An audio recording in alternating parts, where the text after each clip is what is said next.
عزیز ناظرین، ایک بار پھر سے آپ کی خدمت میں ہم الحق لے کر حاضر ہوئے ہیں، اور آج ایک خاص مضمون آپ کے سامنے ہے۔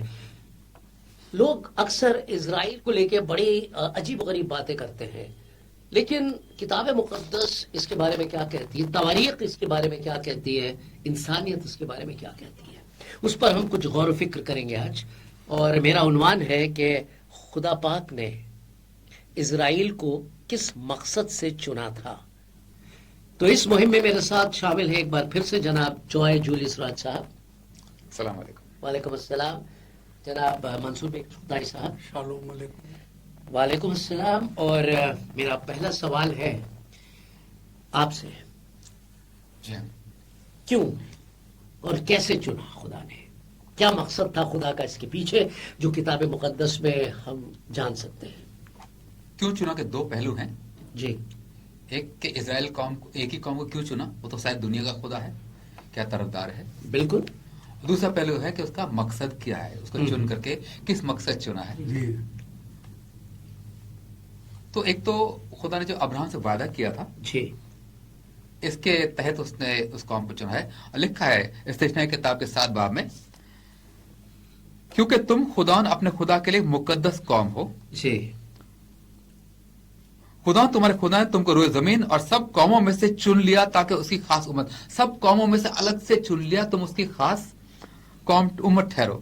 جی اور خدا جو تم سے محبت تم کو چن لیا، اس کا سبب یہ نہ تھا کہ تم شمار میں اور قوموں سے زیادہ تھے، کوئی بڑے زبردست قوم کو چن کے اپنا، ایسا نہیں، تم کمزور تھے کیونکہ تم سب قوموں کے شمار میں کم تھے، جی بلکہ چونکہ خدا ان کو تم سے محبت ہے اور وہ اس قسم کا جو اس نے تمہارے بعد سے کھائی تھی جی پورا کرنا چاہتا۔ وہ کہا تم راست باز تھے، تم شمار طاقتور تھے، یہ وجہ نہیں تھی۔ جی ہاں خدا نے وعدہ کیا تھا، تم کمزوری میں سے اٹھا کے اس نے تم کو اپنی قوم بنا لیا تاکہ اس میں خدا کی قدرت ظاہر ہو، خدا کا انتخاب، جی خدا کی مرضی ظاہر ہو۔ خدا ساری دنیا کا خدا ہے، ایک قوم کے ذریعے سے ساری دنیا سے بات چیت کرنا جیسے ہے۔ کلام میں کہیں لکھا ہے، گھورے پہ سے اٹھا کر اس نے ہمیں ایک جی۔ تخت پہ بٹھایا ہے۔ بٹھا دیا، زبور میں ہے۔ اسرائیل کا ہم جی۔ شوزار رہ کے ہمیں چن لیا۔ اب ہم بھی اگر چنے ہوئے ہیں، ہم ایمان لائے ہیں، ہماری کوئی نیکی خوبی کی وجہ سے نہیں ہے، یہ خدا کا رحم ہے، فضل ہے کہ ہم کو چن کے ایمان دے دیا، زندگی دے دی ہے۔ جی، اب یہاں پر شروعات کیسے ہوتی ہے؟ کہاں سے خدا جو ہے اپنے کام کو شروع کرتا ہے؟ یہ تو بنی اسرائیل جو تھا وہ غلامی میں چلا گیا، اب کہاں سے یہ شروع ہوتا ہے سلسلہ؟ کیسے شروع ہوتا ہے یہ سلسلہ؟ تو دوسرا پہلو یہ ہے کہ خدا مقصد کیا ہے۔ خدا اس ساری دنیا کا خدا ہے، ایک قوم کو چن کر کے اپنا بنا، خاص بہت اس کو ایک توریخ دی، سب کچھ کیا۔ خدا اس قوم کے ذریعے سے ساری دنیا سے مخاطب ہے، اس کے ہسٹری سے دنیا جان رہی خدا کون ہے، خدا کیسا، کیریکٹر کیسا ہے، خدا کیا کام کرتا ہے، ساری دنیا کے اوپر وہ جی قابض ہے، سب کا بادشاہ ہے۔ اور اسی سلسلے کو لے کر کے ایک ایک کر کے پوری ہسٹری کے اندر مانے ہیں۔ اسی قوم سے اس نے داؤد بادشاہ چنا، داؤد کے ساتھ وہ عہد باندھا، تیری نسل سے ایک ایسا بادشاہ پیدا کروں جس کی بادشاہ ختم نہیں۔ جو جی۔ پرامس مسیح ہے، جو مسیح ہے، جو خدا کا مقدس ہے، وہ اس قوم سے آیا ہے، اور وہ جو ہے ساری دنیا کے لیے ہے، خالی ایک کے لیے نہیں۔ اسرائیل قوم سے نکلا ہے، اور اسرائیل کا جو شریعت ہے وہ سب کے تاریخ کے مطابق آیا ہے، اس جی۔ کے وعدوں کے مطابق آیا ہے، لیکن ساری دنیا کے لیے ہے۔ اسرائیل قوم کو چن لیا کہ ساری دنیا کے لیے نور ہو، جی اس قوم کے ذریعے سے ساری دنیا کو روشنی دے رہا ہے وہ۔ جی تو مقصد ساری دنیا کے، پوری دنیا اس کی ہے، پوری دنیا کے نجات کا انتظام کر رہا ہے، لیکن ایک قوم کے ذریعے سے۔ جی، ہم دیکھتے ہیں نا کہ حضرت موسیٰ کو جب خدا نے چنا ہے، اور سب سے پہلے کس طرح سے اپنا انتخاب کیا خدا نے، کس طرح سے جا کر اپنا تعارف دیا کہ جا کے ان سے کہے کہ میں ہوں سو ہوں، میں خدا ہوں زمین اور آسمان کا، اور جا کر فرعون سے کہے کہ میرے لوگوں کو چھوڑ تاکہ وہ میری عبادت کریں، وہ خدا کی عبادت کریں۔ خدا نے میسنجر بنا کے بھیجا، ایک پیغمبر بنا کے بھیجا حضرت موسیٰ کو پیغام لے کے، اور پھر حضرت موسیٰ انہیں لے کر وہاں سے روانہ ہوتے ہیں۔ اور جب روانہ ہوتے تو کیا کیا ہوا تھا ان کے ساتھ، کس طرح سے خدا نے اپنے کرامات، اپنے کرشمے دکھائے؟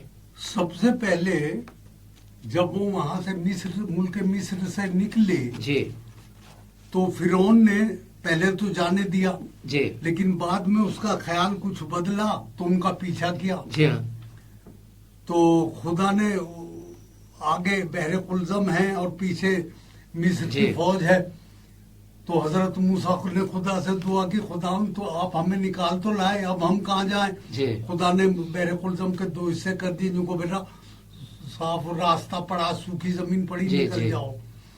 وہاں سے وہ تھا ان کا بیپٹیزم، خدا نے انہیں پاک کیا۔ جی جی اس بحر قلزم سے نکلنے کے بعد خدا نے انہیں ہیکل کا نقشہ دیا حضرت موسیٰ جی جی کہ کیسے کیسے خدا کی عبادت کرنا ہے، جی جی طور طریقے بتائے۔ طور طریقے پورے بتائے، اور وہیں کاہین ٹھہرائے۔ جی سردار کاہین کون ہوگا؟ حضرت ہارون کو سردار کاہین بنایا جی، جی۔ گیا، ان کے بیٹوں کو کہانت دی گئی۔ تو اس طریقے سے وہ کاہین بنائے اور لیوی بنائے جو جی ہیکل ہاں۔ میں خدمت کرتے تھے، تو وہاں سے وہ یہ خدا کی ایک عبادت کرنے جی والی جی جی قوم جی ہو گئی۔ جی یہ قوم الگ ہو گئی بالکل، جی۔ خدا کی عبادت کرنے والی قوم۔ جی ہاں، تو اس مقصد سے خدا نے بنی اسرائیل کو چنا تھا۔ جی۔ لیکن صاحب اس میں آپ ایک چیز اور دیکھیے، جیسے کہ جب آپ نے بتایا کہ کس طرح سے خدا انہیں بحر کلثوم سے نکال کر لے گیا، لیکن اس سے پہلے ایک اور بہت زبردست کام ہوا تھا، نجات کا کام۔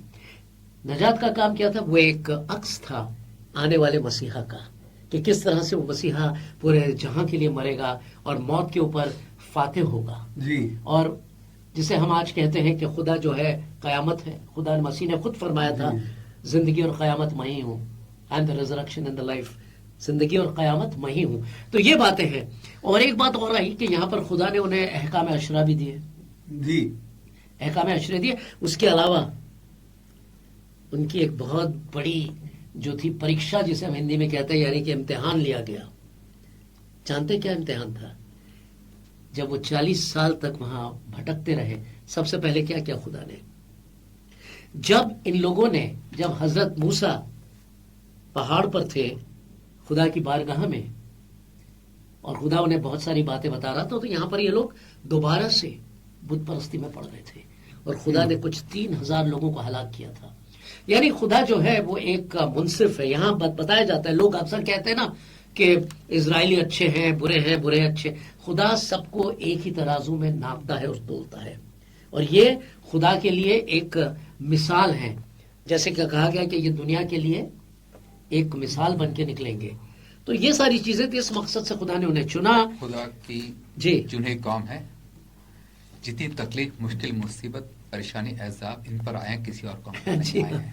وہ بھی ایک بات ہے۔ لیکن لکھا ہے ایک ہی قوم ہے جس کو خدا نے اپنا کلام دیا ہے، جی۔ ایک ہی قوم ہے جس کو سارے نبی دیے ہیں، انہی کے ذریعے سے، اور ساری ہسٹری جو بھی ان کے ساتھ سختی خدا نے کی، ان کو موت بھی دی، ان کو جیت بھی دی، سب سے خدا ہم سب سے بات چیت کرتا ہے۔ جی، اور مزے کی بات یہ ہے کہ خدا نے ان کو کلام دیا، اور کچھ لوگ ہیں، کچھ قومیں ہیں بہت پہلے، جنہوں نے انہی کہانیوں کو لے کر اپنی ایک مذہبی کتاب بنا لی۔